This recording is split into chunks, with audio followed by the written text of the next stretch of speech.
on voit un être humain connaître la mort dans la Bible, c'est parce que quand le diable menaçait l'un, l'autre n'a pas agi. Quand le diable séduisait la femme, l'homme n'est pas venu prendre la défense de sa femme. Il a laissé le diable posséder sa femme, la corrompre. Mais ce qu'il ne savait pas, c'est que tout poison que ta femme va manger, tu vas manger. Si un homme ne protège pas sa femme, il est mort. Amen. Si un homme ne protège pas sa femme, il est mort. Il est déjà mort. Parce que tout ce que le diable va faire sur ta femme, il le fera sur toi. Tu n'auras aucune force, aucun pouvoir de lui résister.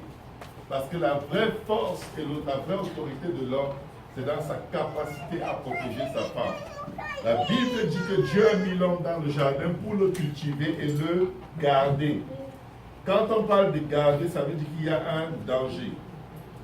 Il y avait déjà un danger dans le paradis. Le danger, c'était quoi?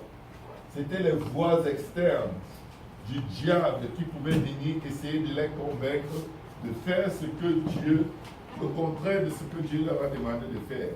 Et l'homme était là pour cultiver le jardin, c'est-à-dire l'entretenir et empêcher qu'une autre voie que celle de Dieu entre dans les populations du jardin. Naturellement, il n'était que deux. Donc son travail était supposé être facile.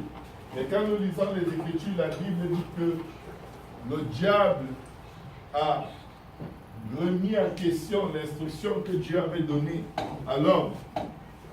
Et il l'a fait avec qui? Avec la femme. Et quand la femme désobéit, son mari est à côté d'elle.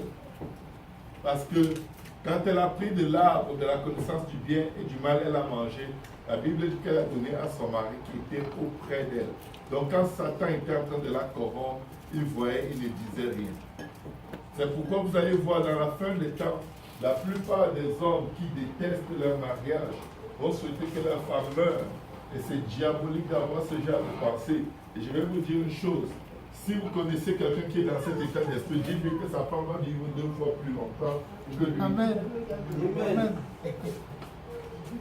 Ta femme va vivre 2 fois plus longtemps que lui. Si tu es dans un mariage et tu sais que ton partenaire meurt pour que tu recommences ta vie avec un jeune ou une jeune, c'est toi qui vas mourir entre lui. Amen. Amen. Parce que tu es supposé te battre pour que ton partenaire vive. Le Seigneur dit dans Colossiens chapitre 5 que l'homme doit présenter sa femme à Dieu sans tache ni rien de semblable. Donc quand un homme est là, il souhaite qu'un cancer la prenne et la tue. C'est son propre cancer qui est en train de se former, mais il ne sait pas. Amen. Parce que sinon c'est un cadavre qu'il souhaite présenter à Dieu en disant: ah Dieu, c'est toi qui as voulu. L'Éternel a donné, l'Éternel a pris ma baille. Il veut faire ma vie à quelqu'un d'autre. Cela n'arrivera pas. Vous allez voir où je vais en venir. De nos jours, l'esprit diabolique des disputes domine tellement les couples, domine tellement les familles, qu'on se parle comme si on marchait sur les œufs. On communique comme si on marche sur les œufs. Parce que pour un oui ou pour un non, c'est la bombe atomique qui explose. Et chez certains couples, ça fait des dizaines d'années que ça dure. Et ils sont tellement dépassés, mais aucun d'eux n'arrive à changer. Vous savez, quand on parle de couple, c'est qu'il y a deux, au moins, qui doivent s'ajuster pour que les choses aillent selon les plans de Dieu. Mais pourquoi est-ce qu'il y a tant de malentendus? Pourquoi est-ce qu'il y a tant de peur? Pourquoi est-ce qu'il y a un esprit de secte? Pourquoi est-ce que certains mariages, c'est comme un cimetière? Tout paraît très beau. Vous avez déjà vu comment les cimetières sont beaux? Mais à l'intérieur, il n'y a que des tombeaux avec des ossements desséchés. Un des pasteurs visiteurs qui était venu à prêcher à Saint-Laurent, il venait des États-Unis. il avait pris son enfant, lui avait pris un hôtel quelque part dans un quartier de la ville. Et il est sorti un jour avec sa femme juste pour faire un tour. Ils se sont baladés, ils ont trouvé un endroit très beau, bien arrangé. Ils ont passé la journée là déjà à se balader, à admirer les fleurs. Et le soir, quand il arrive à l'église, il dit waouh, vous m'avez vraiment mis à un bon endroit, à quelques pas de mon hôtel. J'ai vu un très beau parc, j'ai passé la journée là-bas, on a fait un pique-nique avec ma femme. On a eu le temps de se parler. On m'a dit, mais quel temps? J'ai dit, mais le parc, il essaie de décrire le parc. J'ai dit, bon, c'est un cimetière. Tu as fait ton pique-nique avec ta femme là. C'est un cimetière. Certains couples sont comme ça. Ils paraissent tellement beaux que tu ne peux pas imaginer que leur relation est morte et détruite. Ce n'est que le cadavre, ce n'est que la façade qui parcourt les rues, qui viennent à l'église en Syrie. Et si tu enlèves le masque qu'ils ont mis, tu vas voir qu'ils souffrent. Ils ont besoin d'aide. Mais parce qu'il y a des tabous. Parce qu'il y a des tabous dans leur couple, on ne sort pas. Demander de l'aide. Certaines femmes ont trop honte parce qu'elles se disent, oh, je ne veux pas exposer mon mari, je ne veux pas l'humilier. Et certains hommes sont trop gênés parce qu'ils se disent, qu'est-ce que les gens vont penser de moi? Je vais te dire une chose, mon frère, ma soeur. Ce n'est pas ce que les gens pensent qui compte, c'est ce que Dieu pense qui compte. Amen. Parce que si tu restes dans cet état, le jour où tu vas rencontrer Dieu, ta vie va passer devant des milliards de personnes, tout le monde va voir. Et tout ce que tu as fait en cachette sur la terre va être très, très amplifié. Est-ce qu'on va faire le pasteur va quelque part? Pourquoi est-ce que je parle du mariage? Jésus, l'époux, la Bible dit de lui, car Dieu a tant aimé le monde, Jean 3,16, qu'il a envoyé son Fils unique, afin que, amen, il dit qui est lui-même, ça c'est les vrais apostoliques, amen. Afin que quiconque croit en lui ne périsse point, mais qu'il ait la vie éternelle. Jésus est venu en tant que l'époux. Et avant qu'il ne vienne, il y avait déjà un programme divin écrit sur ce qu'il devait accomplir. Et ce qu'il devait accomplir se trouve dans Ésaïe 53. Si quelqu'un a sa Bible, on va aller rapidement dans Ésaïe 53. Je vais essayer de ne pas être long. Seigneur, je prie que tu nous aides, que tu ouvres notre intelligence afin que nous comprenions les Écritures. Pour la gloire de ton nom, pardonne nos péchés, nos transgressions, nos iniquités. Lave-nous dans ton sang et éveille nos cœurs et nos pensées. Au nom de Jésus. Amen. La Bible dit dans Ésaïe 53, qui a cru ce qui nous était annoncé, qui a reconnu le bras de l'Éternel. Il s'est élevé devant lui comme une faible plante, comme un rejeton qui sort d'une terre desséchée. Écoutez bien, il n'avait ni beauté, ni éclat pour attirer nos regards. Méprisé et abandonné des hommes, homme de douleur et habitué à la souffrance, semblable à celui dont on détourne le visage, nous l'avons dédaigné, nous n'avons fait de lui aucun cas. Dis à ton voisin, c'était déjà écrit. C'était déjà écrit que nous allons dédaigner le Seigneur. C'était déjà écrit que nous n'allons faire de lui aucun cas. Quand il était là physiquement, nous l'avons dédaigné. Nous n'avons fait de lui aucun cas. Devinez quoi? Même aujourd'hui encore, nous l'ignorons. Nous ne faisons de lui aucun cas. On se souvient généralement de lui quand on a besoin de lui. Quand on a quelque chose à lui demander. Et regardez le rapport avec le mariage. Il y a des femmes qui ne parlent à leur mari que quand elles ont besoin de quelque chose. Sinon, elles boudent 25 jours sur 30. C'est vrai. Elles sont toujours fâchées. Tu éternues, elle est fâchée. Tu fais ceci, elle est fâchée. Tu ne fais rien, elle est fâchée. Tu lui demandes ce que tu dois faire, elle se fâche. Tu es supposé tout savoir. Amen.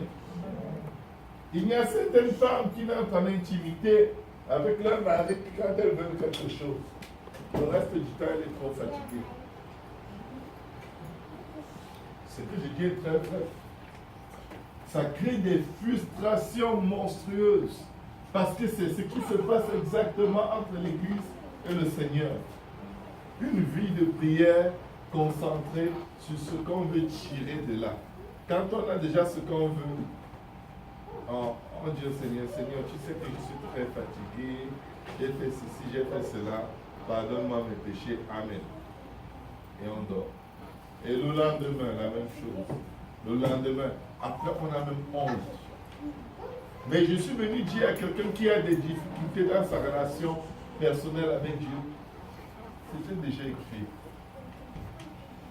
Toutes ces difficultés-là ne sont pas une raison d'abandonner. Toutes ces difficultés de marcher avec Dieu, de faire la volonté de Dieu, que tu rencontres sur le chemin, ces problèmes, ces paresses, ces lourdeurs, ces incapacités de jeûner ne doivent pas te stresser. Il est venu sachant qui tu étais et il est quand même venu parce qu'il tient quand même à toi. C'est pourquoi sa parole déclare: approchons-nous donc avec assurance devant le trône de la grâce pour recevoir miséricorde et obtenir grâce selon nos besoins. Amen. L'ennemi veut que tu te condamnes. Dieu a-t-il vraiment dit que si tu confesses tes péchés, il est juste et bon pour te pardonner et te purifier de toute iniquité? L'ennemi te dit, mais toi, tu es tellement pécheur que même si tu confesses, ça ne va jamais finir. Tes péchés, ils sont trop nombreux. Et en plus, il va te sortir le verset qui dit, le juste tombe 7 fois, l'Éternel le relève toujours. Toi, tu es tombé même 7000 fois. Ça s'arrête à 7 fois. Dieu a bien dit 7 fois. Satan est un menteur et le père du mensonge.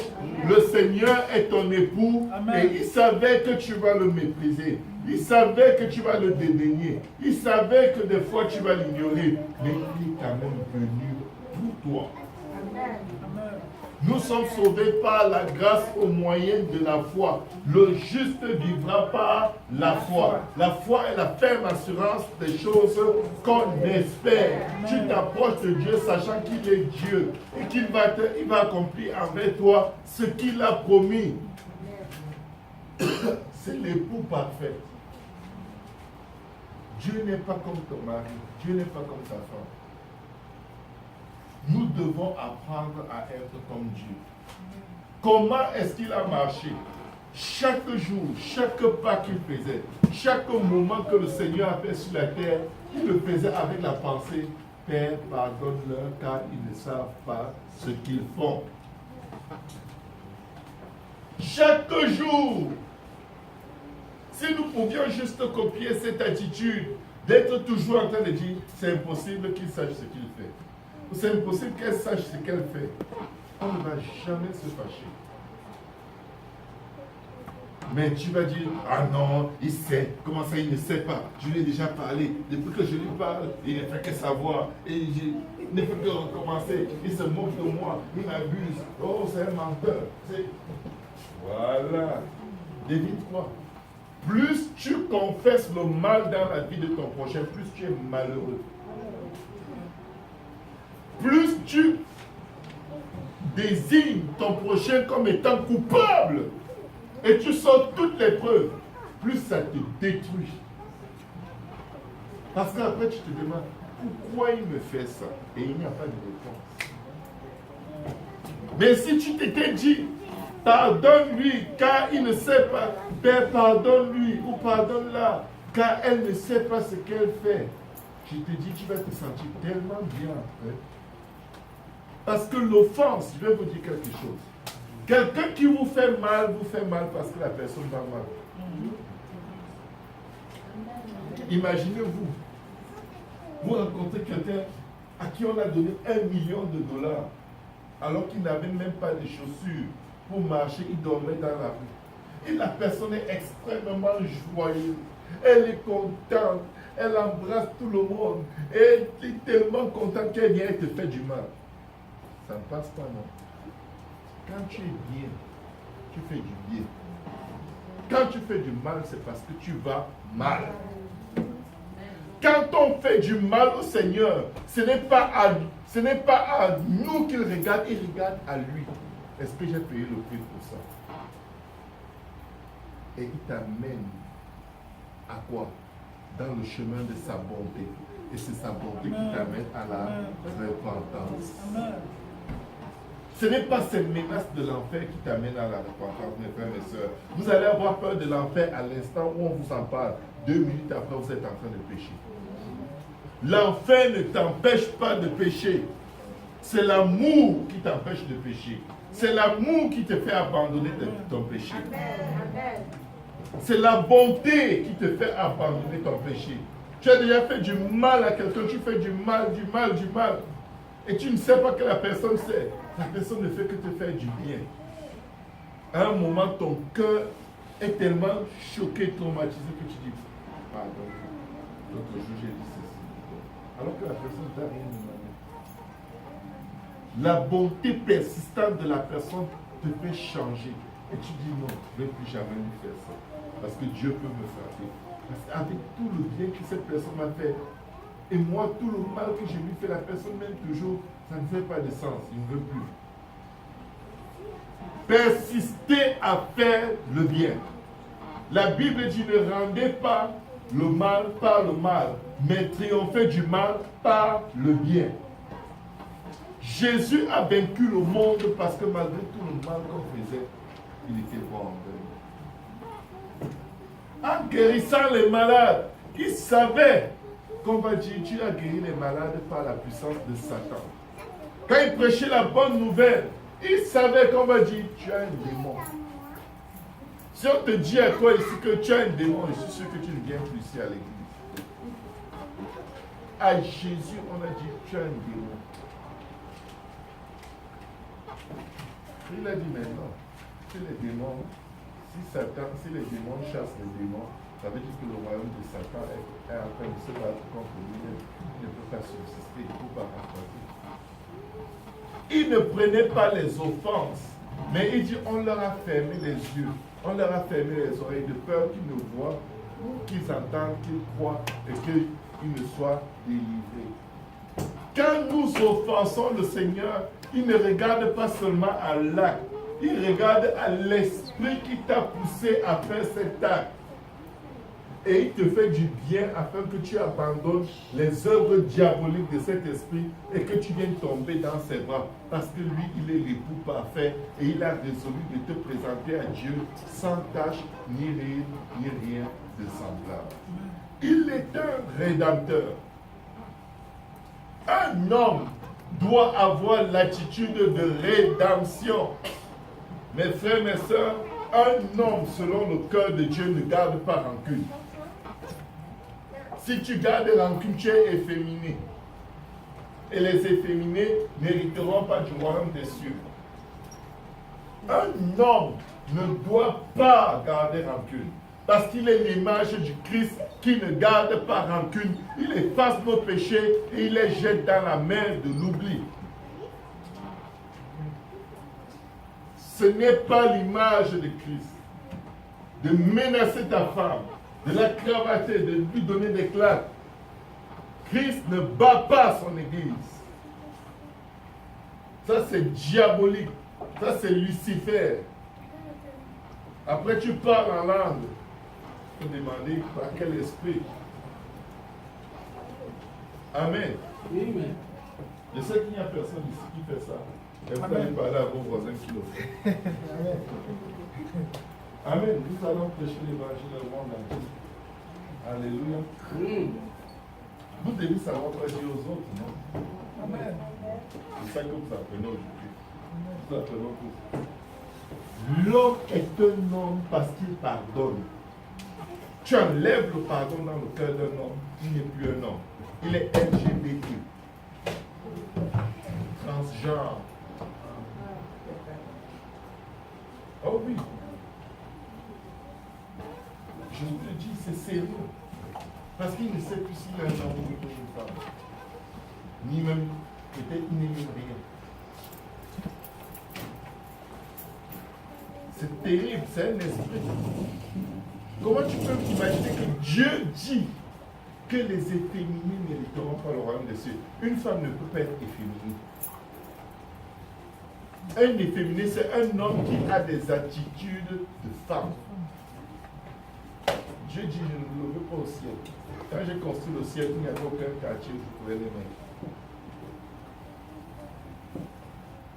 Boudé. Boudé. Ça, c'est les femmes qui boudent. Quand une femme boude, c'est parce qu'elle veut que son cœur soit à nouveau conquis par l'homme qu'elle aime.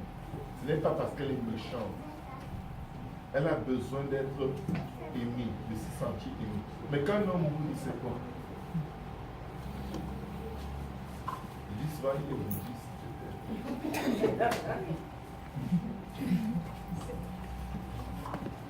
C'est pas bon. Nous voulons représenter ce que Dieu nous a appelés à présenter. Les femmes doivent être soumises à leur mari en toutes choses. Et les hommes doivent aimer leurs femmes. Et il n'y a pas de plus grand amour que de donner sa vie pour ses amis. Si tu aimes ta femme, tu dois être prêt à mourir pour elle. Ça dit que même si elle ne change pas de comportement, tu es capable de lui dire, chérie, je t'aime. Amen. Je t'aime comme tu es. Ce serait bien si tu pouvais t'améliorer, mais je vais prier pour toi et Dieu va t'aider. Mais même si tu ne changes pas, moi je reste avec toi. C'est toi que je veux. C'est comme ça que Christ fait avec vous. Le Seigneur s'accroche à nous. Nous ne nous accrochons pas à Dieu. C'est Dieu qui s'accroche à nous tous les jours de nos vies jusqu'à la fin. La Bible dit que nous l'aimons parce qu'il nous a aimés le premier. Devinez quoi? Il va aussi nous aimer le dernier. À l'enlèvement, c'est lui qui vient encore nous chercher.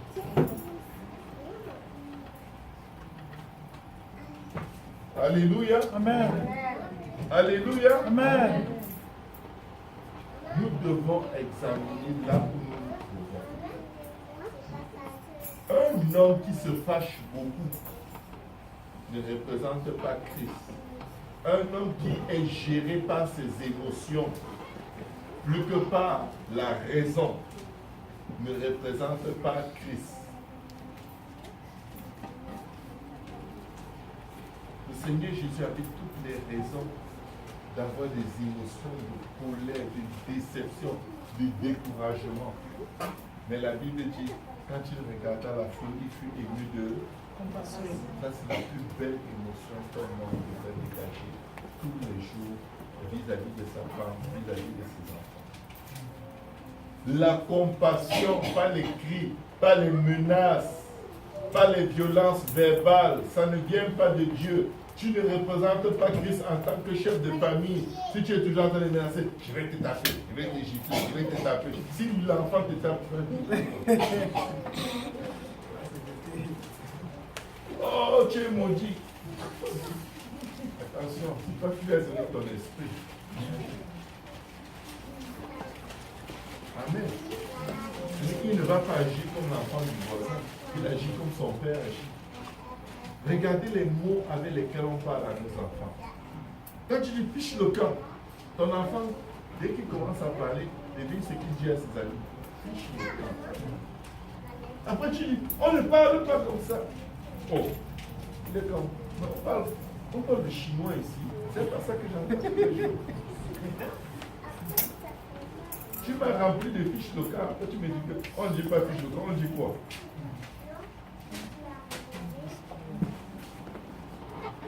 Alléluia. Amen. Souvenons-nous toujours d'une chose. Nous ne nous appartenons pas. Nous appartenons à Jésus. Si tu respectes, si je respecte ces deux jolis enfants et que je ne respecte pas mes filles, je suis un faux prophète. Parce que je vais détruire la foi de mes filles. Tu respectes les enfants des autres. Quand c'est ton enfant, ton pied a toujours envie de lui donner un coup. Tu te retiens juste parce que les gens te regardent. Le faux prophète. Tu ne représentes pas Christ. Christ garde ses enfants jalousement. Qui accusera les élus de l'Éternel? Vous vous imaginez? Il y a qui essaye seulement de dire un mot contre un enfant de Dieu. Le Père qui est dans les cieux, il a vu, il a entendu. La Bible dit qu'il y aura beaucoup de scandales. Mais malheur, celui par qui cela arrivera. Malheur à celui qui scandalisera l'un de ses petits-enfants parce que leurs anges se tiennent devant Dieu tous les jours. Wow! Mais nos propres enfants, c'est des tambours. Viens là, termine ton oreille ici. Quelle est la dernière fois où Dieu t'a dit qu'il va te couper l'oreille? Jamais. Quel est l'esprit qui te fait donc parler comme ça à un enfant de Dieu? Donc, je ne dis pas que tu es possédé, amen, mais c'est l'esprit du diable. C'est l'esprit du diable. Parce que ton enfant va te voir en train de voir un autre enfant faire la même bêtise. Et tu vas dire à l'enfant, oh l'enfant, arrêtez de jouer, arrêtez de jouer. On ne fait pas ça, ok? La maman est où? Moi là, si c'était moi, mon oreille serait déjà partie. Et après tu lui parles de Dieu, il ne reçoit pas. Parce que tu es comme deux visages. Avec lui, tu veux le tuer. Avec les enfants des autres qui font les mêmes bêtises, tu leur dis non, ce n'est pas bien. Le Seigneur dit, alléluia.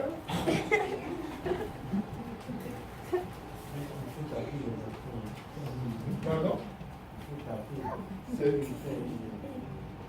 Dieu t'a tapé quand la dernière fois. Dieu t'a tapé quand. Instruire, c'est-à-dire prendre la parole de Dieu, dis ce que la parole de Dieu dit. Quand Dieu t'instruit, montre-moi là où Dieu t'a tapé.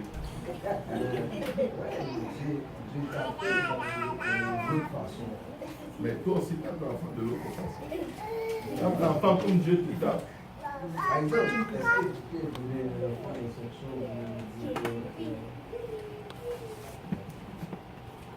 La Bible dit d'épargner par le bâton à l'enfant. Amen. Combien de parents ils sont déjà pris le bâton pour taper l'enfant?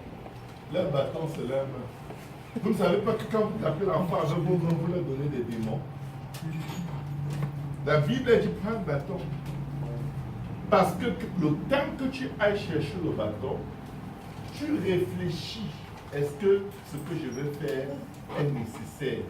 Est-ce que ce bâton représente vraiment la gravité de la faute de l'enfant? Mais quand tu tapes avec la main, tu ne réfléchis pas. C'est pourquoi il y a des gens qui lèvent la main sur leurs enfants, on retrouve l'enfant ou à l'hôpital. Parce que ta main a une pression de 40 kilos. Tu es un enfant de 5 kilos. Qu'est-ce que ça donne? Des abus. Après la DPJ entre chez toi, on prend l'enfant. Oh, les blancs sont mauvais. Quels blancs sont mauvais?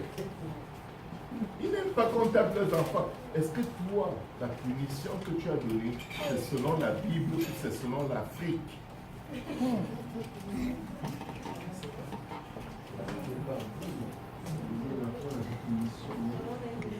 La Bible te demande de ne pas épargner le bâton de correction à l'enfant. Qui a déjà pris un bâton pour corriger son enfant? La Bible te dit comment tu dois faire. C'est pas que oh, je vais inventer. Ma technique, c'est que je l'attrape, j'accroche ses mains, je le monte 2 fois. Ça, c'est des abus. Fais ce que Dieu t'a dit. Tu vas voir, l'enfant va comprendre de quoi tu parles. Et quand tu punis l'enfant selon les Écritures, tu lui montres aussi les Écritures. Si tu n'as pas une écriture pour un enfant, ne le tape pas, tu vas le rendre fou. il va haïr Dieu. Il va haïr tout ce qui... Écoute, tu frappes un enfant bêtement, il ne comprend même pas pourquoi tu l'as frappé. Après, tu lui dis, va prier.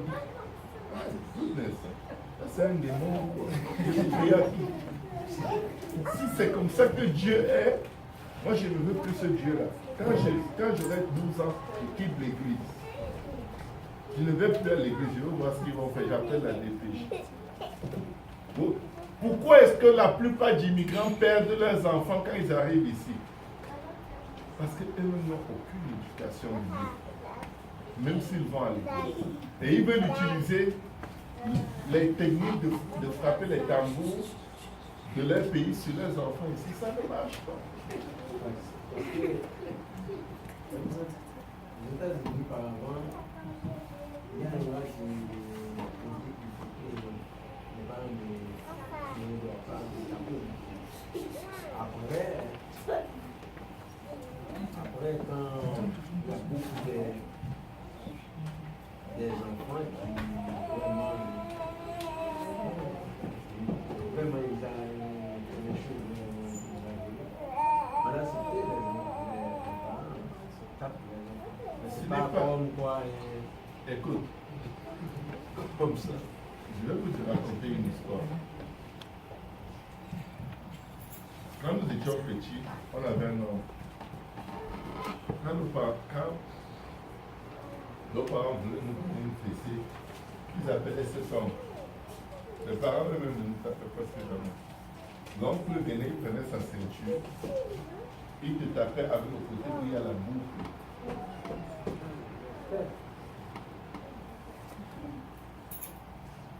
Ça, c'était pour que je devienne sage et j'écoute. Moi, je lui ai dit, je n'avais même pas 12 ans. Un jour, je vais prendre un morceau de bois, je vais prendre ton crâne avec. J'étais choqué. Après lui avoir dit ça, j'ai dit, waouh! À quel âge? Moi, un enfant, je lui ai sorti ça. Quand mes parents ont entendu ça, on n'a plus jamais battu un enfant dans la maison. Parce que j'étais l'enfant le plus pacifique que tu pouvais rencontrer, le plus calme. Et si j'en viens à dire que je veux prendre un morceau de bois pour exploser son crâne, c'est parce que ce qu'il faisait était démoniaque et il était en train de me passer ces démons de violence. Tu punis l'enfant hors du cadre de Dieu par la Bible, tu es en train de lui donner des démons. Maintenant, je veux revenir au message. Le Seigneur Jésus veut que nous nous traitions comme lui, il nous traite. Tu es fâché de ton prochain. Et quand c'est l'heure de prier, tu dis, Seigneur, pardonne-moi mes péchés, pardonne-moi. Tu refuses de pardonner, tu dis, non, il va toujours recommencer. Cette fois-ci, je ne laisse pas. Tu ne laisses pas, tu fais quoi? Depuis que tu gardes ça dans toi, ça te fait quoi? Tu es joyeux, tu dois en sourire. Oh, j'ai des belles rancunes. Ah, un bon soleil. Non, tu dois avoir une belle tension. Ton sang veut circuler de la gauche vers la droite. Il circule plutôt de la droite vers la gauche. Parce que même dans tes rêves, tu es en train de vouloir étrangler la personne. Le mal qu'on t'a fait est devenu un esprit qui habite en toi. La puissance la plus élevée qu'un enfant de Dieu doit contrôler, c'est la puissance de pardonner. Quand tu pardonnes, ce n'est pas pour l'autre, c'est pour toi. Quand tu dis qu'il ne sait pas ce qu'il fait, c'est pour toi. C'est pour toi. Quand Jésus nous a pardonné, c'était pour ne pas nous haïr. Parce que s'il ne nous pardonnait pas, il était obligé de nous détruire tous. Il aurait pu dire à la croix, écoute, là, ça suffit. Je me laisse crucifier. Maintenant, vous me donnez le vinaigre, vous me piquez sur le côté. Non, là, c'est bon. Je vais vous tuer tous. Je vais recommencer une autre terre. Je vais créer une nouvelle humanité. J'en ai marre. Il a dit, Père, pardonne-leur quand ils ne savent pas ce qu'ils font. Et regardez ce que ça a créé. J'ai bien ma soeur. Dès que le criminel qui était, je ne sais pas s'il était à gauche ou à droite, a entendu ça, il dit, oh, si tu es le Fils de Dieu, sauve-toi et sauve-nous. L'autre lui dit, mais ne vois-tu pas ce qui est en train de se passer? Lui, il n'a rien fait. Nous sommes ici, nous méritons. Et il s'est tourné vers le Seigneur parce que le Seigneur venait de lui dire, Père, pardonne-leur car ils ne savent pas ce qu'ils font. Il a dit, souviens-toi de moi quand tu viendras dans ton royaume. Surprise! La personne qui est arrivée la première, le plus rapidement au paradis, c'est ce monsieur. Il a dit, aujourd'hui même. Que quelqu'un dise, aujourd'hui même, tu seras avec moi au paradis. Regardez, le premier à entrer au paradis après Jésus, c'est quelqu'un qui a eu le réflexe de chercher le pardon. Il n'était pas là pour se justifier. C'est une grave erreur. Quand dans les rapports humains, on essaie toujours de se justifier. Mais tu avais fait ceci. Mais c'est déjà fait. Qu'est-ce qu'il faut? Il a juste demandé pardon au bon moment. La seconde, les minutes d'après, on le tuait pour l'envoyer au paradis.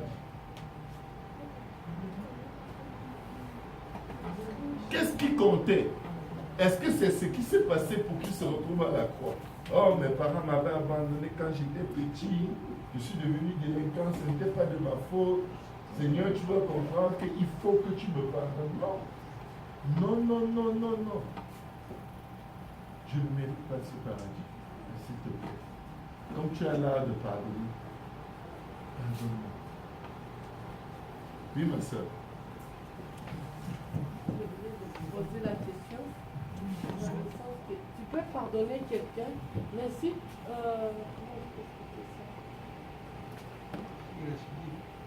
si la personne recommence la même chose et ce que la personne fait peut t'amener, exemple, en prison, donc tu dois continuer de... Tu dois accepter qu'on t'arrête pour cette personne. Okay. Le pardon, ce n'est pas une position de victime, c'est une position de droit. Tu as le droit de dénoncer la personne à la police. Ça ne veut pas dire que tu n'as pas pardonné. Tu as le droit d'appeler la police pour dire, bon, là ça ne va pas, venez l'enlever. C'est une question de sécurité. Faites bien attention. Les gens imaginent le pardon comme étant un endroit où tu es là seulement pour frapper. Tu dis pardonne. Dégage de là. Qu'est-ce que tu fais là? Mets-toi à l'abri des coups. La personne ne va pas bien. Tu dis bien, pardonne-leur quand ils ne savent pas ce qu'ils font. Donc tu n'as plus rien à voir avec eux. Éloigne-toi d'eux parce que si quelqu'un a la schizophrénie et il te frappe, il est fou parce qu'il a fumé, il a bu. Tu vas rester là sur la route en disant, ok, comme il veut m'écraser avec ma voiture, je vais rester là, je vais juste pardonner. Non. Esquive sa voiture. Fuis ses coups. Prends des distances saines. C'est important. Mais ne garde pas de rancune dans ton cœur. Tu as le droit d'appeler la police. Si même ton mari lève la main sur toi, appelle la police. Dis que c'est le pasteur qui a dit. Parce que si tu tues, tu n'auras pas une deuxième vie pour t'occuper de tes enfants. Appelle la police. C'est le droit et la justice. La Bible dit que les autorités, Romains chapitre 13, toute autorité est choisie par Dieu. Les autorités sont là pour appliquer des lois que Dieu leur a inspirées pour forcer la justice dans le cœur de l'homme qui ne craint pas Dieu. Quelqu'un qui te frappe ne craint pas Dieu. Oh, c'était juste une erreur. Mais ça fait 40 fois qu'il te frappe. Tu lui pardonnes et tu le mets en sécurité entre les mains de la police. Mais oui, tu as des enfants. Même si tu n'avais pas d'enfant, tu as un Dieu qui t'a mis sur la terre pour que tu le sers. Tu vas passer le temps à être le tambour de quelqu'un. Non. Il y a un cas dans la Bible qui disait ne pardonne pas. Parce que le peuple d'Israël a fait le Dieu leur a pardonné. Il dit, je te pardonne, mais je ne te laisse pas impuni. Attends. Je te pardonne, mais je ne te laisse pas impuni. Dieu les a punis. Et il a pardonné aux suivants. Mais lorsque Moïse vient auprès d'Israël, il disait, je vous connais. Le peuple fait un grand péché devant vous. Pardonnez. Sinon, on était non dans le livre de la vie. Il les a tous tués dans le désert. Ah, Dieu a dit à Moïse, c'est pas. Est-ce qu'ils sont entrés dans la terre promise? Non, il les a tués. Ok? Dieu a pardonné, il les a tués. Donner te faire mourir dans un accident de voiture là. Parce que la prochaine action que tu prévois faire, après que Dieu t'ait pardonné, est pire que ce que tu as déjà fait. Il dit que c'est bon comme ça, tu ne dois plus vivre. Tu vas être un problème pour beaucoup de gens. Je vais te ramener au ciel aujourd'hui. Tu t'es pardonné, tu t'es repenti. Bon, il est temps que j'égorge la brebis galeuse.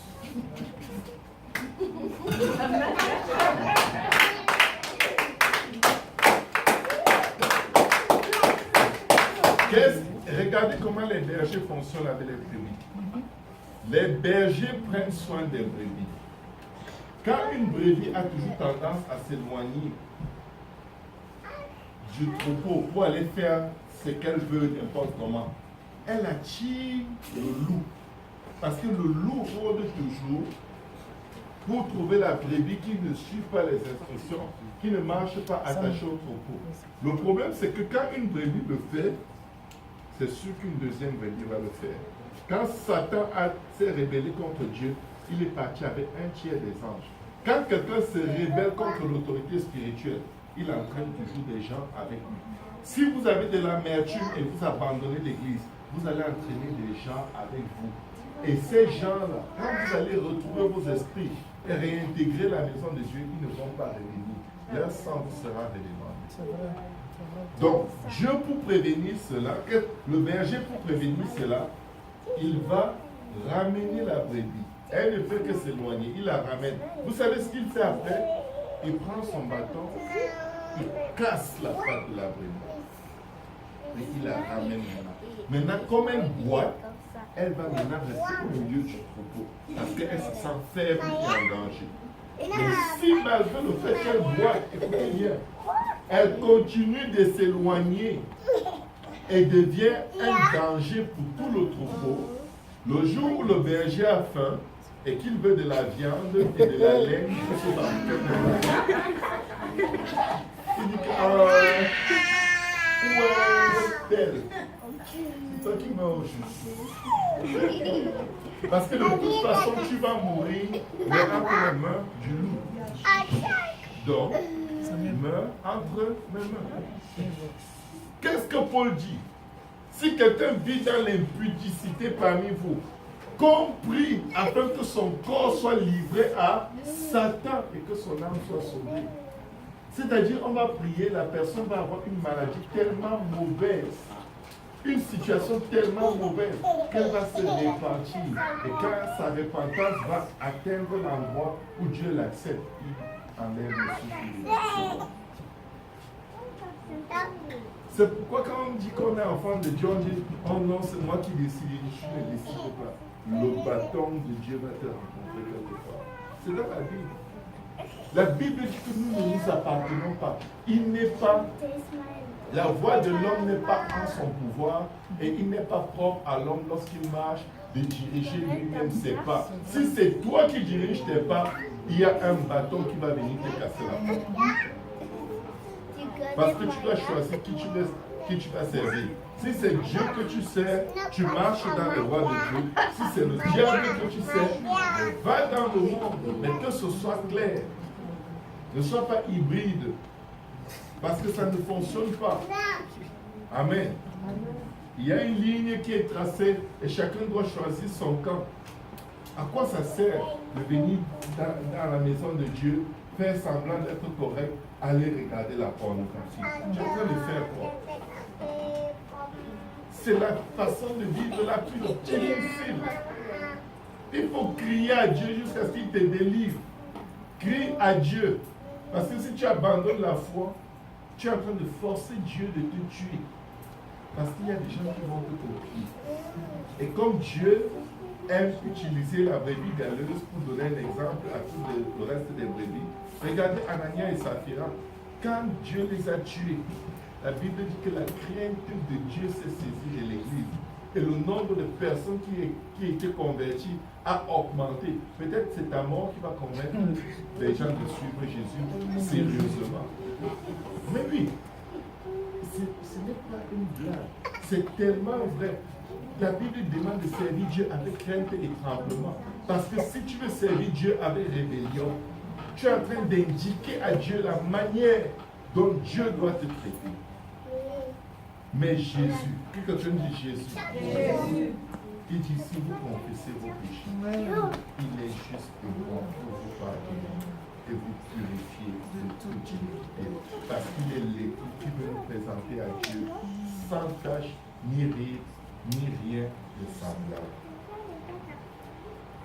Le jour où, quand il est ressuscité et il est apparu parmi ses disciples, il leur a donné une instruction dans Luc 24, au verset 47.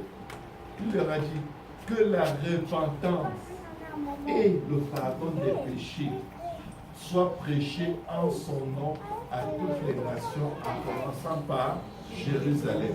Ça, c'est le message que Jésus a demandé de prêcher. Il n'a pas demandé de prêcher autre chose. Prêchez la repentance, prêchez aux brebis, revenez dans le troupeau, mettez-vous en ordre avec Dieu, parce qu'il peut venir lui-même vous chercher. Moi, je préfère revenir. Parce que si lui vient me chercher, tu ne sais pas s'il a la ceinture, s'il a le bâton, s'il a une fourche, ou s'il a faim. Je préfère revenir. La Bible dit Dieu sans tenir compte des temps d'ignorance fait savoir à tous les hommes qu'ils doivent se repentir.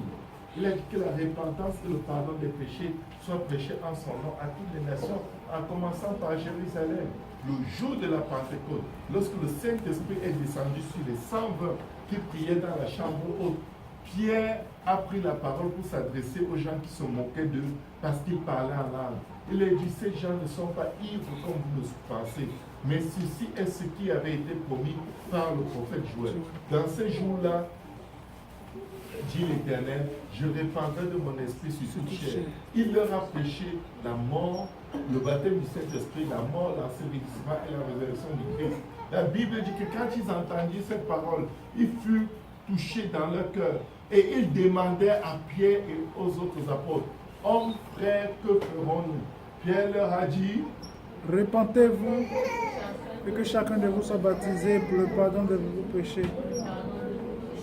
Et vous recevez le don du Saint-Esprit. Repentez-vous et que chacun de vous soit baptisé au nom de Jésus-Christ. Pas au nom du Père, du Fils et du Saint-Esprit. Quand il y a de salut à aucun autre. Quand il y a sous le ciel aucun autre nom qui ait été donné parmi les hommes par lequel nous devons être sauvés. Le seul nom qui sauve, c'est le nom de Jésus. Père, Fils et Saint-Esprit, ce n'est pas des noms, c'est des titres. Et c'est au nom de Jésus que tout genou fléchit. Ce n'est pas au titre Père, Fils et Saint-Esprit. Amen. Que ce soit très clair. C'est quand vous verrez, à partir de la naissance de l'Église, tout le monde est baptisé en utilisant un seul nom, le nom de Jésus. Avant la naissance de l'Église, Jean baptisait du baptême de la repentance, demandant de croire en celui qui venait après lui, c'est-à-dire en Jésus. Et Jean n'utilisait aucun fait. Vous faites tomber le sang de cet homme sur nous. Parce que les Juifs savaient, le sang de la personne dont on prononce le nom est le sang qui va crier de la terre vers Dieu. Quand on te baptise en disant au nom de Jésus, le sang de Jésus crie vers Dieu, lavé, effacé. Amen. Ton nom rentre dans le livre de vie. C'est important de prononcer le nom. Dès qu'on prononce ton nom, le nom de quelqu'un, quand on dit que quelqu'un est mort, on dit que quelqu'un a tué, on dit ah, son sang n'est pas sur mes mains. Et qu'est-ce qu'ils font? Ils vont chez les féticheurs. On dit tel. Si ton sang est sur les mains de tel, que le malheur entre dans sa maison. Si tu n'es pas concerné, tu n'as rien. Si tu es concerné, voilà, la légion de démons qui vont venir te chercher, tu sauras que le sang de cette personne te réclame. Si le sang d'Abel était capable de crier à Dieu, le sang de Jésus qui est encore plus fort que tout. Amen. Au nom de Jésus.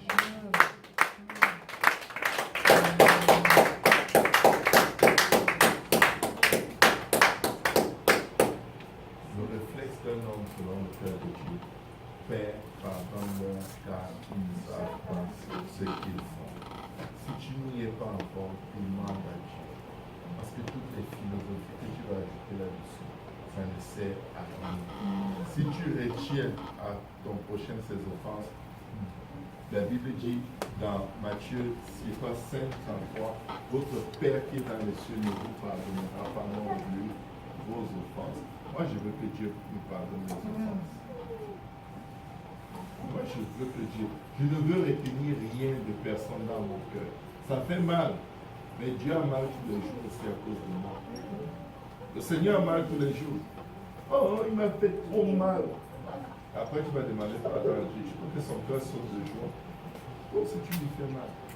Parce que quand nous péchons, c'est contre Dieu que nous péchons et contre le ciel. Si on peut tous se lever, on va prendre.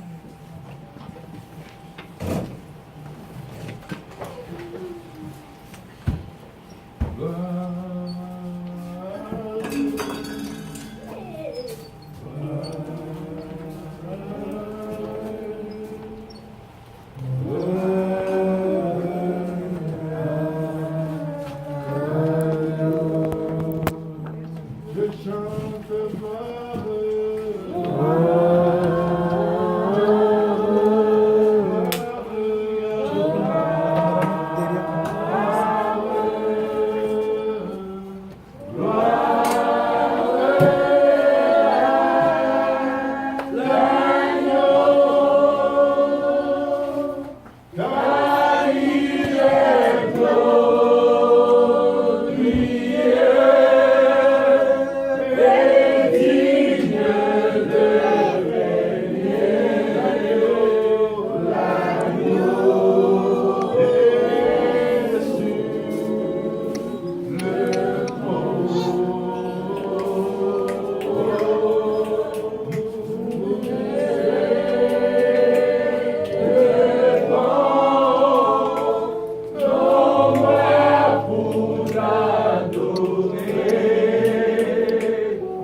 rédemption, Seigneur.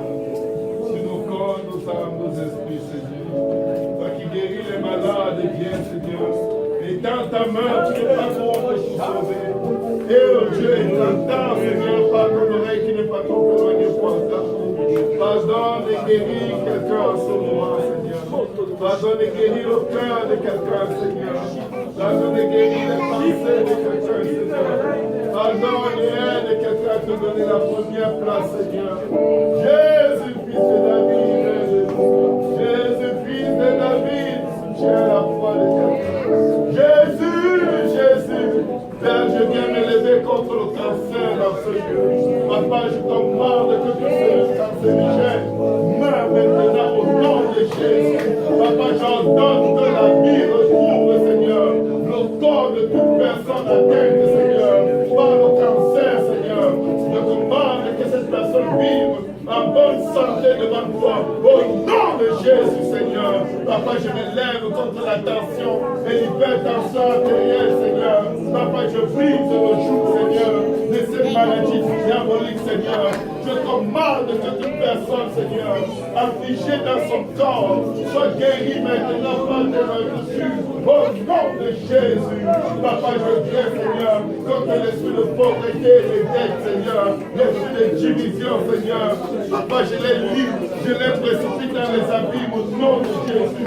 Je décrète et déclare, Seigneur, que les familles soient rebâties, Seigneur, les relations sont rebâties, Seigneur, et que la parole est plantée dans leur cœur, Seigneur. Je commande au nom de Jésus que la santé de quelqu'un, Seigneur, dans ce lieu est rebâtie, Seigneur, que tous ceux qui sont sur le terre de ma foi, Seigneur, reçoivent guérison, reçoivent délivrance, au nom de Jésus. Manifeste-toi au frères, Seigneur. Ouvre les portes les plus fermées, Seigneur.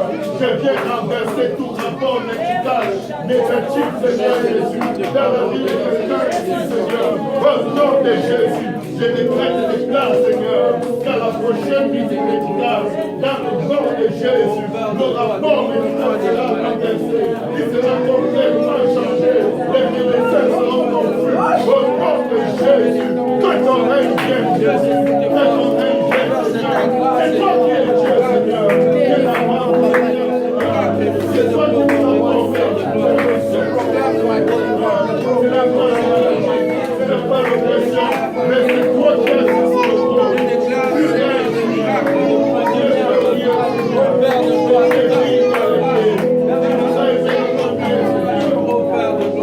il s'agit de toi, Seigneur. Il s'agit de toi, Seigneur.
Jésus est là pour effacer le péché. C'est pourquoi il dit que la repentance et le pardon des péchés soient prêchés en son nom. Quand on te plonge dans les eaux en disant qu'on vous baptise au nom de Jésus, je vous dis, il y a une puissance plus intense que le feu, que la bombe atomique qui vient dépouiller Satan. La Bible dit qu'il a triomphé du diable par la croix. Il a dépouillé les autorités, les dominations, et il a triomphé d'elle par la croix. Au nom de Jésus, tout genou S'il y a un esprit qui prospère dans ta vie, demande-toi, est-ce que j'ai revêtu le nom de Jésus? Est-ce que je porte la marque du Fils de Dieu sur moi? Parce que la Bible dit que désormais personne ne me fasse de la peine, car je porte sur moi les marques de Jésus. La marque, c'est son nom. Si vous êtes ici et que vous n'avez pas encore été baptisé au nom de Jésus, vous pouvez l'être aujourd'hui. Nous avons une baptisée toujours prête avec des vêtements de rechange. Si vous n'avez pas encore reçu le baptême du Saint-Esprit avec l'évidence du parler en d'autres langues, vous pouvez le recevoir. La Bible dit, si homme méchant que vous êtes incapable de donner des bonnes choses à vos enfants, à combien plus forte raison votre Père qui est dans les cieux ne donnera-t-il pas le Saint-Esprit à ceux qui le lui demandent? Tu peux le recevoir. Que le Seigneur vous fasse ça.